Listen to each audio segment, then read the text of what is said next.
अस्सलाम वालेकुम। आज हम आपको एक कावा बनाना सिखाएंगे जो पेट के दर्द के लिए इस्तेमाल होता है। चाहे बच्चे हों या बड़े, दोनों इसको यूज़ कर सकते हैं। बिल्कुल इजी है। इसके लिए हमें सौंफ चाहिए होंगे 1.5 टेबल स्पून, छोटी इलायची 10 से 12 पीसेस और पुदीना 3 टेबल स्पून।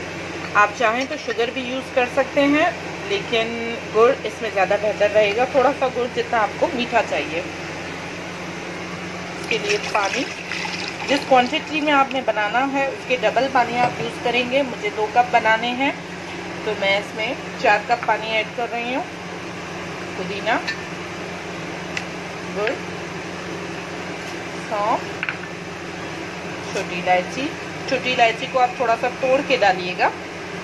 सारी चीज़ों को पानी में डाल के हमने स्टोव पे रख दिया है।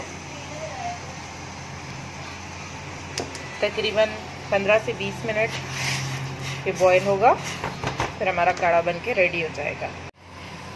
अब ये काढ़ा रेडी हो चुका है। इसका कलर आपको बता रहा होगा कि ये रेडी हो गया है और जो क्वांटिटी है वो रिड्यूस टू हाफ हो गई है।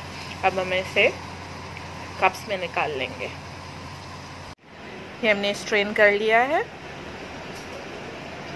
पेट के दर्द के लिए ये बहुत ही अच्छा है, और अगर गर्मियां हैं तो आप इसको ठंडा करके पिएं, और अगर सर्दी है तो ये गरम गरम पिएं। Thank you.